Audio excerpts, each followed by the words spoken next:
ई देखा,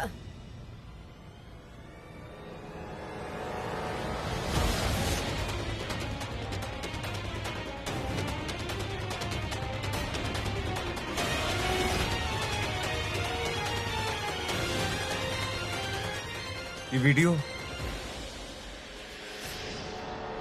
के भेजलस आपके रानी सा फेक है ई। जे आपके ई वीडियो भेजले बा ओकर नंबर दी हमके, हम देखा तानी का लगता ओके। ऐसा फेक वीडियो भेज के बेवकूफ बना सकेला हमनी के।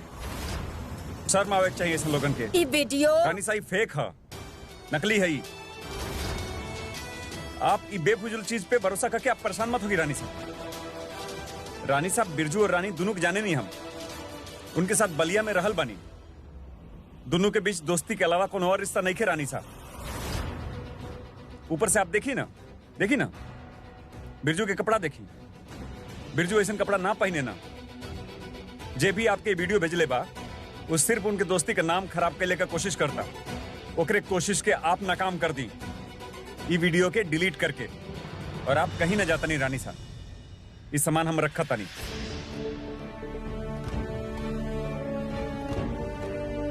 रानी साहब प्लीज ये सब रह दिए, आप बैठे बैठे। आप तनी देर आराम से बैठे, कुछ खाया खातिर लाओ तनी हम आपके। ओके ना तो हमार भूख वापस आइल बा और ना ही चिंता मिटल बा। रानी साहब हम आपके कहा तानी की, मगर हमरा तसल्ली तबे मिली जब तो रानी से बात करबा, ओकरा पता करबा कि कल रात भइल का तहरा साथ या फिर जाके बात करा वीर। रानी साहब के तसल्ली खातिर रानी से एक बार बात कल ठीक रही, वरना खामखा रानी साहब टेंशन लेत रही हैं। ठीक बा रानी साहब, आपके यह सही लगा था तो हम यह करब। रानी से बात करके आवा तानी।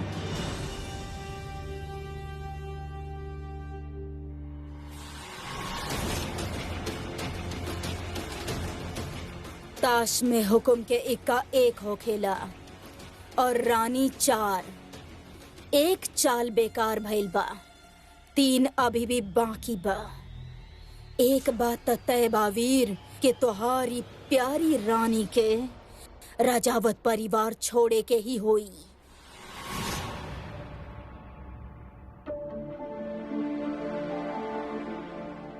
रानी यहाँ पर भी ना बाड़ी।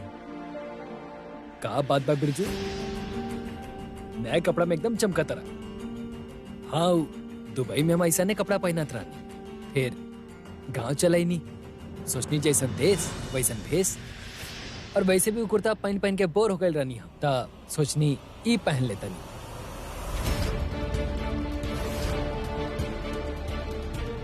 ये कपड़ा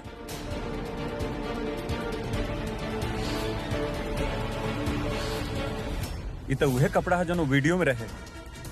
हमके रानी से बात करे खोई अभी।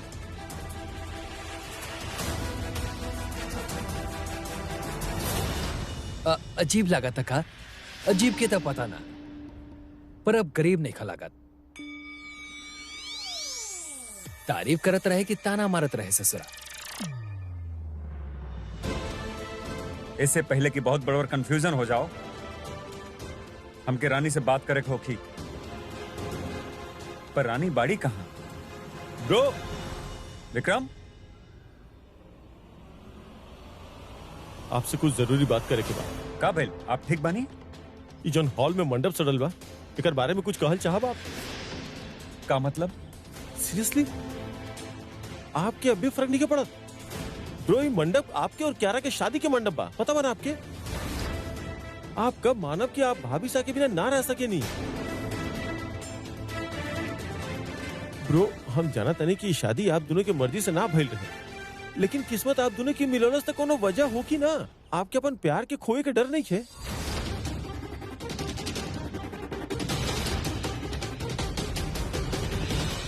जाना तनी कि शादी आप दोनों की मर्जी से ना भइल रहे, लेकिन किस्मत आप दोनों के साथ ले आइल बता, एकर कोनो वजह हो कि ना ब्रो? आपके अपन प्यार खोए के डर नहीं है? ब्रो आप अगर चाहब ना तो ये सब अभी रुक सकता। प्लीज ब्रो रोक दी सबके। कल रानी और बिरजू के बीच में कमरा में कुछ ऐसन भइल जे ना होके के चाहत रहे। अरे का सोच रहल बानी, बोली ना। जवाब की तलाश में हम खुदे बानी विक्रम। हम आपसे बाद में बात करता नहीं, सॉरी। ब्रो ब्रो कहा हो रहल बा, काहे हो रहल बा, कुछ समझ में नहीं आवत।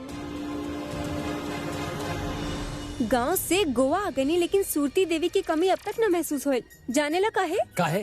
काहे कि ओकर मुंह पूरा दिन चारा चरे में गुजर जाला और तहार बकवास करे में। का कर रहल बाड़े ई सब तू? पता बना डॉक्टर साहब के ई सब पता चली तो कितना नाराज होखियन हो। तब मने ये बेफिजूल के सिलसिला चलत रही। बेफिजूल नाही, हाँ बिरजू, हमारी तरकीब काम कर रहा है। अपन आँख से देखले बानी हम कियारा जी और देवर जी के करीब आवत। उल्टा तू ना खेल और भी बिगाड़ दी है। अरे तक का करी? ये सब कुछ बर्बाद भइला के एक ही को कदम दूर खड़ा बाड़ू तू। बिरजू कितना बार बताई तो के कुछ बर्बाद न हो रहा, सब ठीक है। तार यह खोखला विश्वास के फायदा उठाओ तारी तार सास। हम जाना तनी कि कुछ गड़बड़ करा तारी, यही से हम गैल निकाल उनकरा से रात में बात करें। का बोल ले तू? तू तू पागल हो गई बड़ा का? साफ साफ बता का बोल ले तू? खमा घड़ी रानी सा, हमार इजाजत के बिना हमार कमरा में आवे के जुर्रत कैसे कैला तू? अब आदमी हालचाल पूछे खातिर इजाजत लेके आई। खैर हमरा के तो ये बताई, अब आपके ई शैतानी दिमाग में अब का पकता?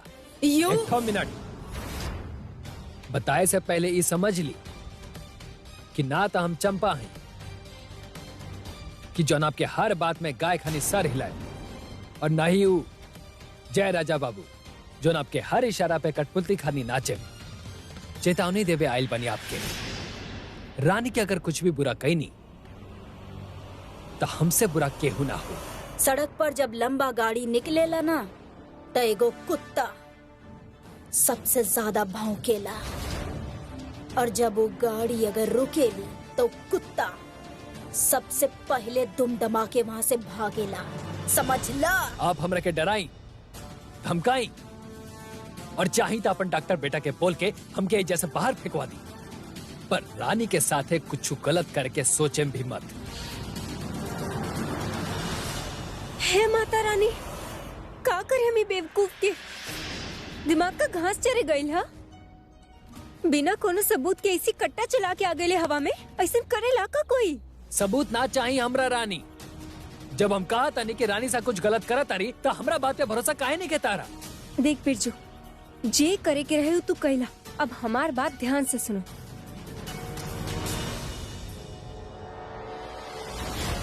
चाहे जे भी हो जाए, आसमान फट जाए, जमीन फट जाए, जे भी हो जाए, लेकिन कल रात जे भइल डॉक्टर साहब के न पता चले के चाहिए। पर ऊ जौन करा तारी उनके हम संभाल ले, पर ये बात ध्यान में रखिया, डॉक्टर साहब के कुछ भी पता न चले के चाहिए। बुझला कि ना? ठीक बा।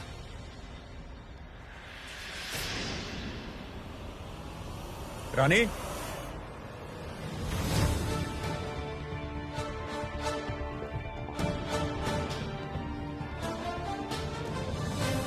डॉक्टर साहब कुछ सुन ले ना हो कि बिरजू और रानी साहब की बहस के बारे में।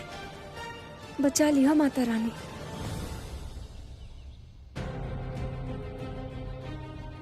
का भाई डॉक्टर साहब, आप ठीक बानी? कुछ चाहिए का? आपसे एगो सवाल करे के रहल रानी। जी कल रात आप कहाँ रहनी?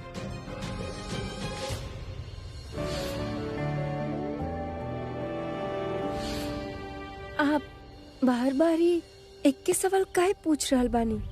आप बार बार वह सवाल के जवाब देने से टालत काहे बानी? ना ऐसा नहीं खे, हम आपके साथ है, आपके कमरा में ही रहनी, और कहाँ हो कब हम एक कमरा में का करता नहीं? यहाँ कैसे आई नहीं हम? रानी हमसे झूठ काहे बोलल जाताड़ी? कल रात में तो हम अपने कमरा में भी ना रहनी। हाँ लगातार डॉक्टर साहब कल नशा में इतना धुत रहनी कि कल रात के उनके कुछ पता ही नहीं थे। बार बार हमरा से पूछे जा रहल बाड़न, अब कैसे बताई इनके कि हमके शर्म आवेला। बिरजू से बात भइल आपके? कहीं सब सुन तो न लेनी? रानी, ना अब ना था, मतलब हम देखनी भी ना होगी सुबह से। कहाँ होगी वो पता ना। एक और झूठ काहे बोलता नहीं रानी ऐसन? इससे पहले की बात ज्यादा बढ़ जाओ, हमके सब कुछ क्लियर कर लेवे के बाद। हम चलत आनी, हमके बहुते काम है वो निपटावे क्या। ऐसे पहले कि डॉक्टर साहब हमार झूठ पकड़ ली, हमके एजा से भाग निकले के चाहिए।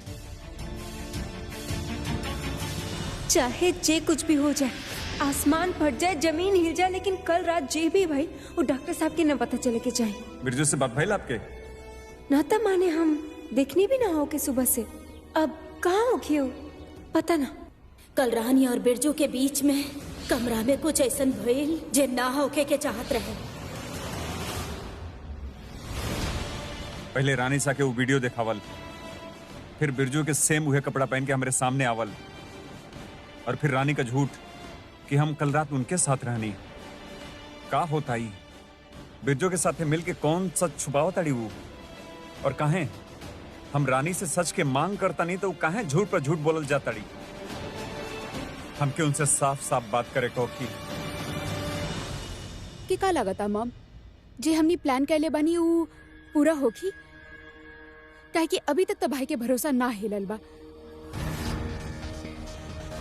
अब I am just saying mom, आप तो जानत आनी ना कि चाहे कुछ भी हो जाए, एंड में भाई और रानी हमेशा साथ में हो जावेले।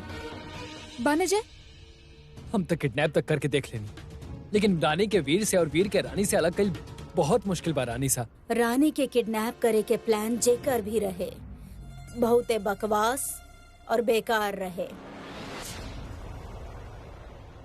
आपके खातिर ही रहे, ज्यादा सोचे के टाइम ना मिलल रहे, शायद यही से। सॉरी।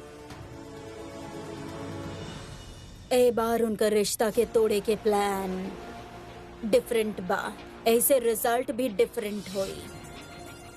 अब हार के मातम ना, जीत के जश्न मनावे के तैयार हो जाई तू दोनों।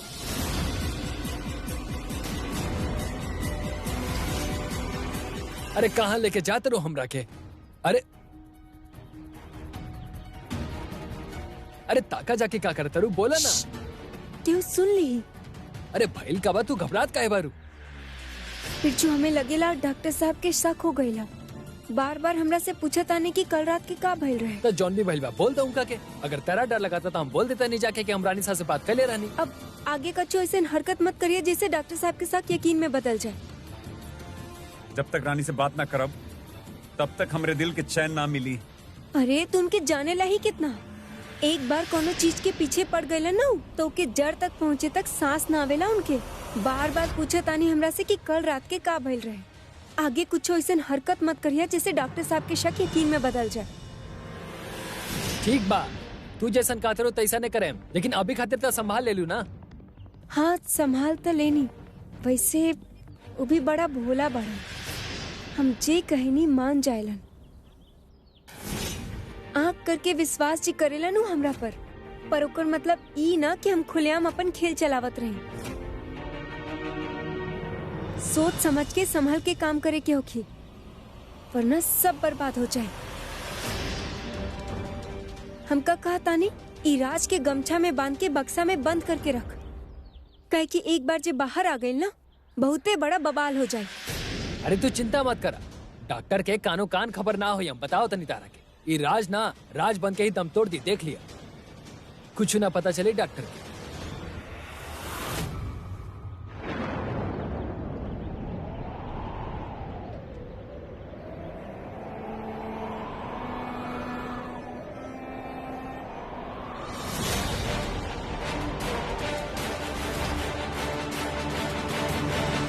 गलतफहमी दूर हो गई तो हार। नहीं नहीं रानी साहब, जरूर कोनो कुछ और का सुनल बाकी रह गइल बा वीर। हम रानी से बात करता नहीं ना रानी साहब, आमने सामने उनके हमरे सवाल का जवाब देवे खोखी।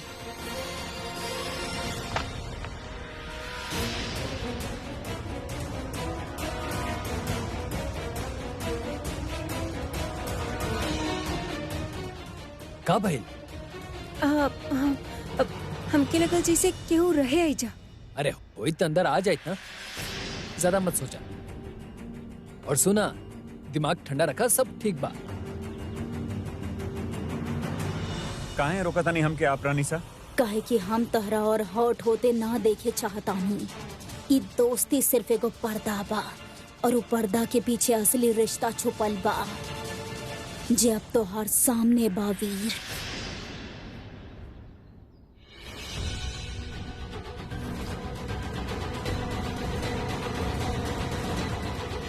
बिरजू, अब फिलहाल खातिर ई सब हमनी के बीच डॉक्टर साहब के कुछ समझ गए नहीं हम, डॉक्टर के कुछ पता ना चली। तू चिंता मत करा। और वैसे भी वो डॉक्टर के अम्मा चाहे जैसन होके, लेकिन डॉक्टर ना बहुते बढ़िया इंसान बा। का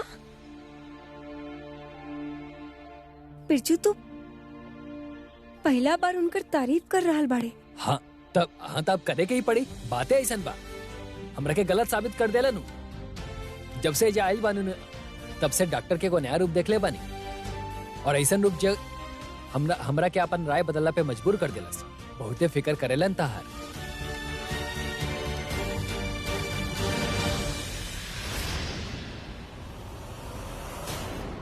बिरजू, हम तो के बता ना सकेनी कितना खुश बानी हम आज।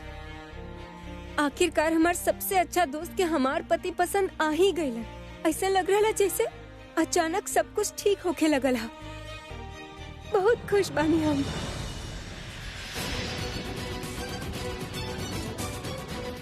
उम्मीद बा तू हमार बात मनबा। जे हम तहरा से कहनी, जे वीडियो हम तहरा के दिखैनी, वो सब सच बा। अरे तू रोत काहे बड़ू पगली?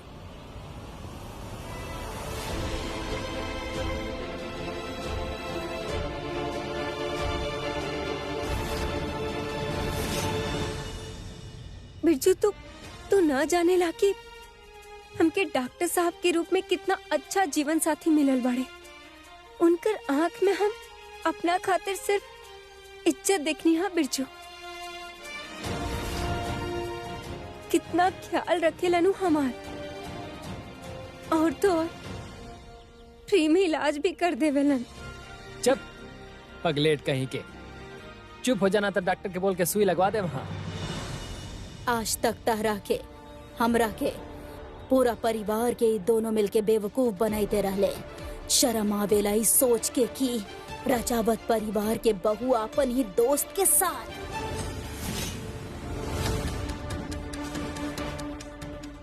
थोड़ा सा पैसा और ऐशो आराम खातिर ई दोनों इतना घिनौना हरकत कैले। गलती हमार बावीर, जे नौकरन के जमीन से उठा के अपना सर पे बिठा लेने।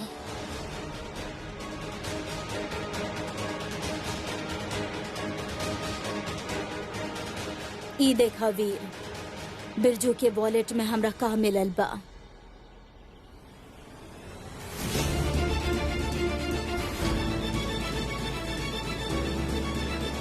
आगे कुछ ऐसे हरकत मत करिए जिससे डॉक्टर साहब के शक यकीन में बदल जाए। वे बड़ा भोला बाड़न, हम जे कहीं नहीं मान जायलन।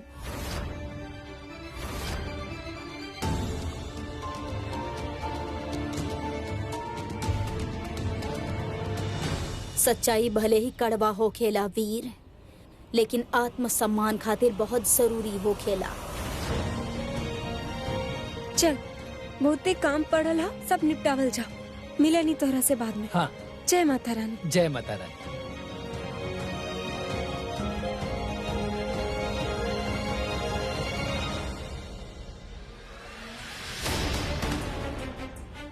काश हम तारा के पहले ही वार्न कर देले रहती, जब शुरू में बिरजू आइल रहे। रानी के खिलाफ अगर केहू एक शब्द भी बोलत रहे तब पागल हो जात रहे। हमरा तबे समझ जाए के चाहत रहे कि सिर्फ दोस्ती ना, ओकरा से कहीं कहीं ज्यादा बा।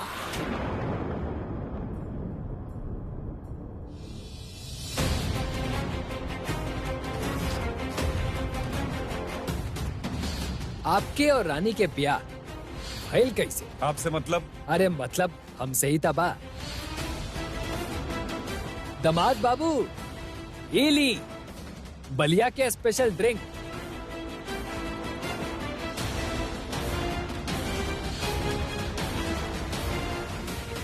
इज्जत से निकल ला, क्या कि रानी के ख्याल हम रखें। हमारी दोस्त के साथ कोनो शोषण भइल ना तो टांग अड़ावत और टांग तूड़त बिरजू दोनों के दोनों बखूबी जाने ला। हाँ तो डॉक्टर, का तू अपन पति भैला के फर्ज निभाओ तरा? कल रानी और बिरजू के बीच में कमरा में कुछ ऐसन भइल जे ना होके के चाहत रहे। आज तक तहरा के पूरा परिवार के ही दोनों मिलके बेवकूफ बनाते रहले।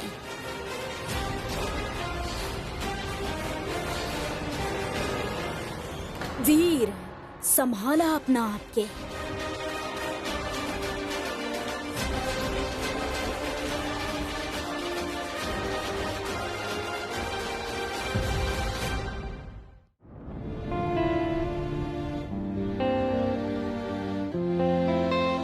अगर आप दूसर के इतना अच्छे से पहचान सकेले तब खुद के काहे ना आप मान काहे ना लेवेलन कि आप कियारा जी से बेशुमार प्यार करेलन। जाके कियारा जी से सब कुछ कह दी। अभी ना कहब तो शायद बहुते देर हो जाए। देवर जी,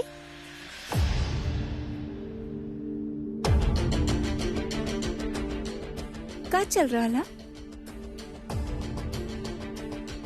आज होवे वाला ब्याह खातिर तैयार बानी की ना? अभी भी सोच में पड़ल बानी का? ठीक है, पर जल्दी सोचब, काहे कि मुहूर्त आरंभ होखी वाला है।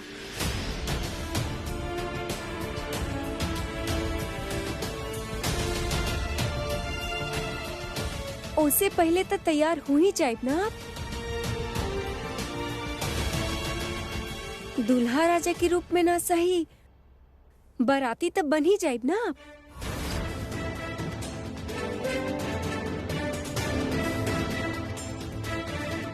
ठीक है, फिर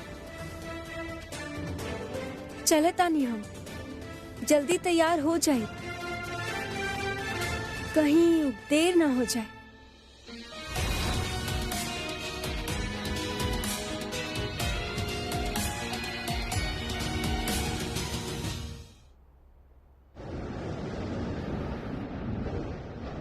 दूल्हा राजा के रूप में ना सही, बाराती तो बन ही जाए ना आप।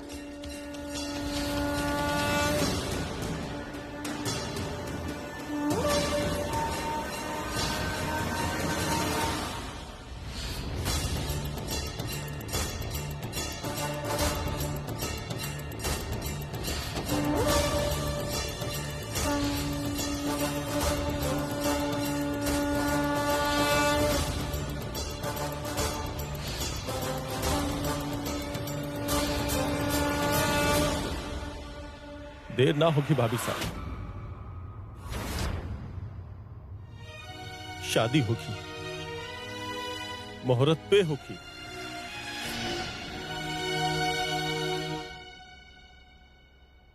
हमार और क्यारा के।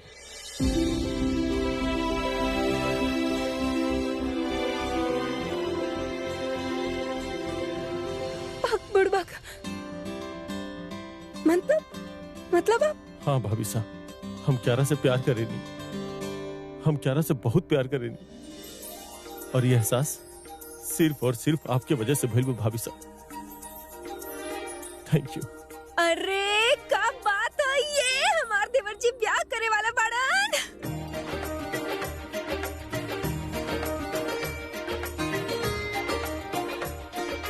ये तो भौकाले हो गए। जय हो माता रानी।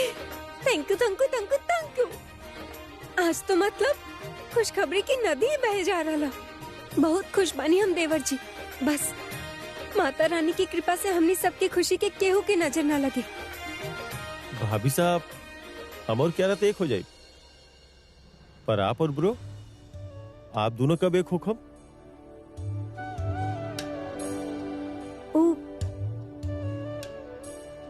हमने दोनों तो राम मिलाई जोड़ी बानी। हमने एक रानी, एक खाई और हमेशा एक रहब। पूरा यकीन है हमके।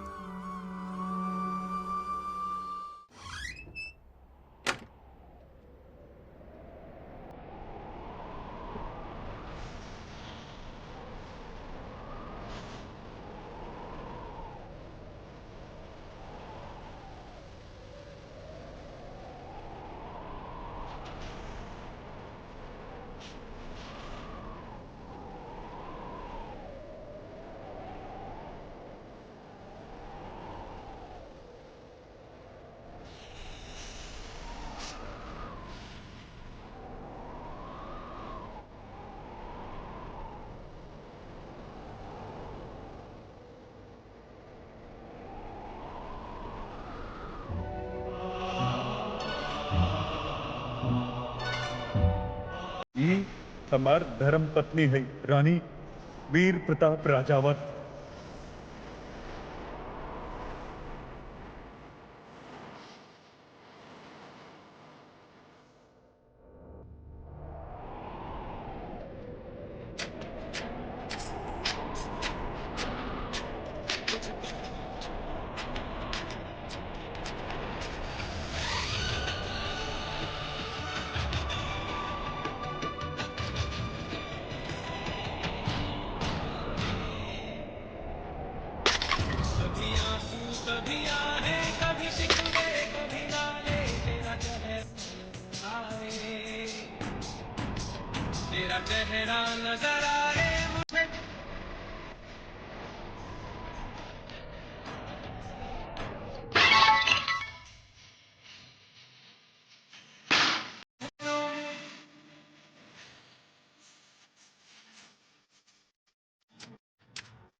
कैसन लागल? कोनो सपना जैसा।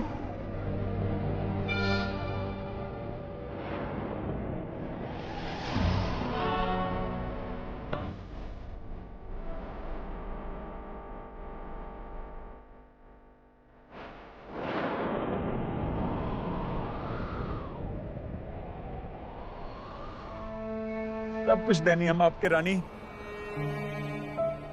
अपन वक्त, अपन भरोसा, अपन गुस्सा, अपन फिक्र, सब कुछ। अरे अपन खुशी आपके खुशी के साथ जोड़ देनी हम। अपन हंसी आपके भरोसे छोड़ देनी। विश्वास करनी हम आप पर, और आप तोड़ देनी हमके, तोड़ देनी आप हमके। काहे उम्मीद जगौनी हमरे अंदर? आखिर बीच राह में हमके छोड़ ही रहा है, तब उम्मीद काहे जगौनी हमरे अंदर? अगर कोकर गला घोट देवे रहे आपके, काहे भइल हमके आपसे प्यार?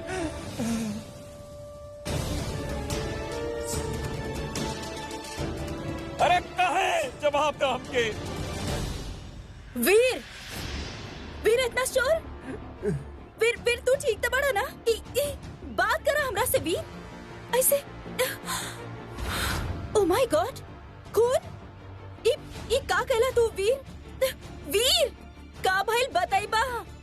तू तो ऐसा ना रहला जे चोट पहुंचलेस तोहर और तोहर फैमिली के, ओकरा से तू बदला लेत रहला ना। फिर तोहरा जैसन हालत कैसे? तू ई का कर रहल बड़ा वीर? तू काहे कर रहल बड़ा? अपना आप के चोट पहुंचावे से का प्रॉब्लम के हल निकल जाई?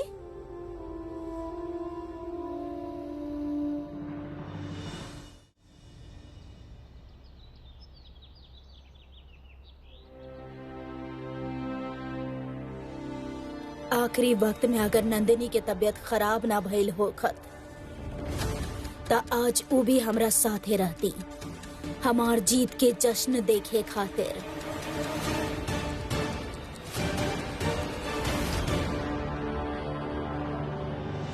विक्रम, जाके तैयार हो जा, मुहूर्त के टाइम हो रहल बा।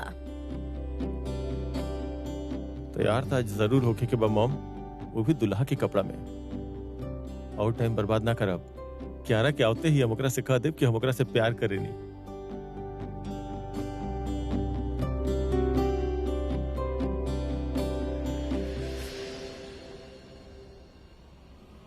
डॉक्टर साहब तक कमरा में ही नहीं खन, कोनो बात ना आविते होखिए। तब तक ही फूल के थाल सजा लेवे नी हम।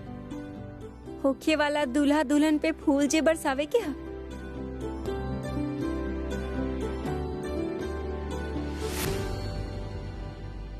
कियारा जी भी अपन कमरा में नहीं थी।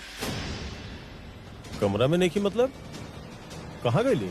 अरे अरे अरे, आप परेशान मत होखी। दुल्हन के जोड़ा में तैयार हो रहा हो क्यों? थोड़ा टाइम तो लगी ही ना। और वो का कहेले, सेल्फी लेवे के शौक है ना उनके, उहे कर रहा होखी। ठीक है।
फूल उठावे के कष्ट मत करब, काहे कि शादी हो चुकल बा।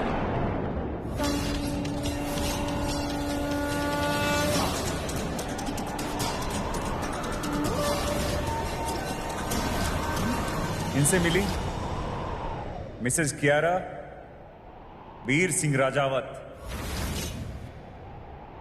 हमार धर्म पत्नी।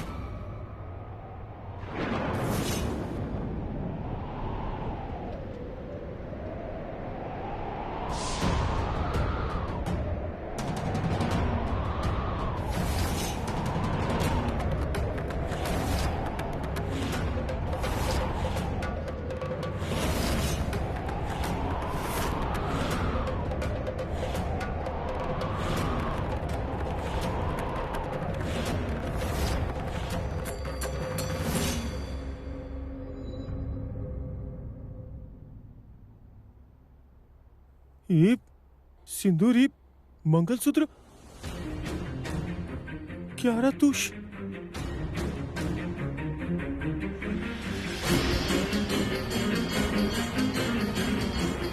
हम कियारा से शादी ना कर सके नहीं, हमार शादी हो चुकल बा।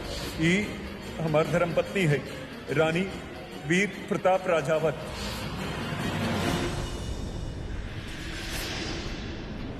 जीत तो हमार खेल शुरू होके से पहले ही तय रहे। बलिया वाली रानी बसीना सोचले रही कि हमारा अच्छा और तोहार बुरा दिन इतना जल्दी आ जाए।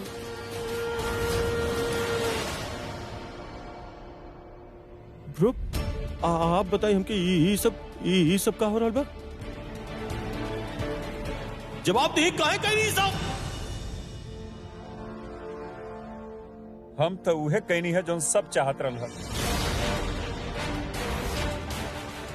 अब अगर केहू हमसे सफाई की उम्मीद करता तो भूल जाओ।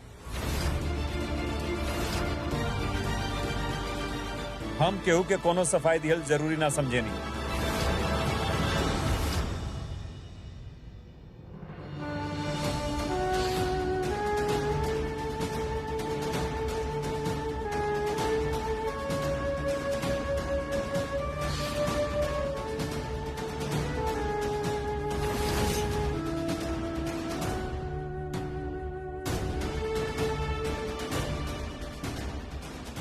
कहा यार, हाँ?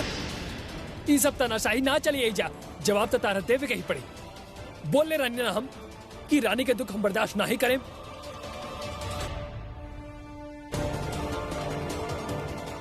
इका चोट ना पहुंचाई बा तो फिर ये सब कहा। आगे कुछ ऐसे हरकत मत करिए जिससे डॉक्टर साहब के शक यकीन में बदल जाए।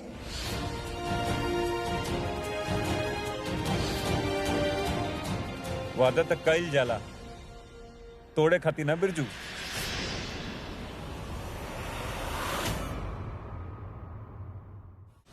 अरे का चरस बहुत रहा, दिमाग खराब हो गए बता हरा। हाँ, तारा समझ में भी आवता कि तू बोलत का बड़ा। अरे अग्नि के साक्षी मान के, मांग में सिंदूर भर के, जिंदगी भर एक रह के कसम खले रला रानी के साथ, हमारे दोस्त के साथ।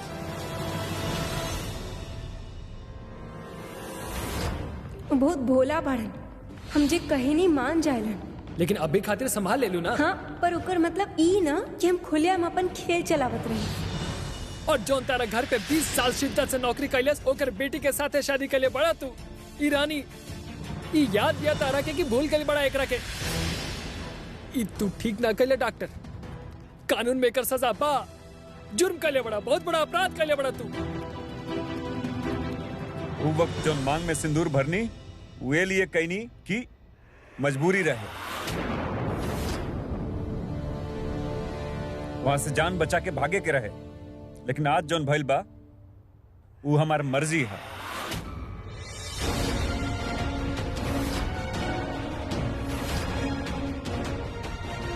हमके आपन आवे वाला जिंदगी वो मजबूरी के साथ बिता के बर्बाद ना करे के बा।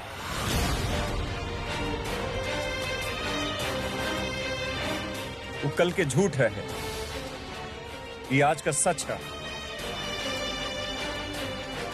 जितना जल्दी आप सब ओके अपना ली, आप सबके लिए बेहतर हुई। और जे ओके ना अपना सकेला वो उनका प्रॉब्लम है, हमार ना।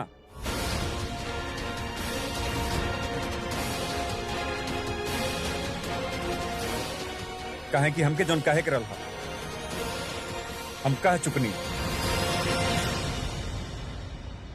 जहां तक कानून के नजर में जुर्म के बात बा बिरजू, तक कानून के नजर में हमरे और रानी के शादी का कोनो सबूत ही नहीं खे।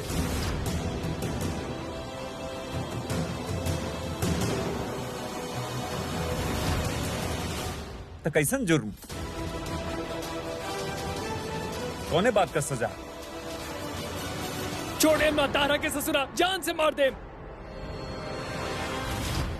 आ गया अपन असली रूप में शहरी तू। छोड़ा छोड़ा इनका के, छोड़ा। संभाल के कदम उठावा। डॉक्टर, हमरा दोस्त के बारे में तो सोचा, जरा सोचा का बीतल हुई एकरा दिल पे।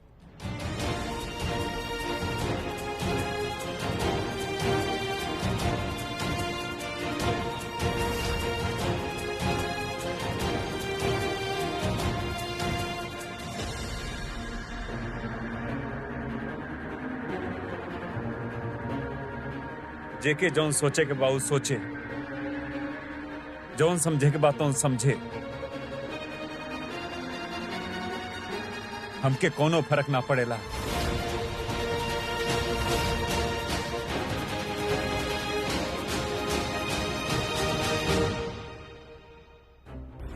और वैसे भी बिरजू, जितना फिक्र आप रानी के करेनी, वो केहू और के बस के बात कहां।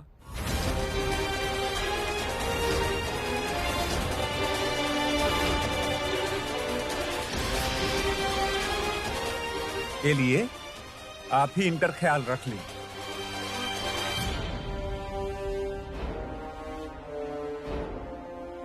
कहें कि अब हमसे कोनो भी चीज का उम्मीद कईल बेकार बा।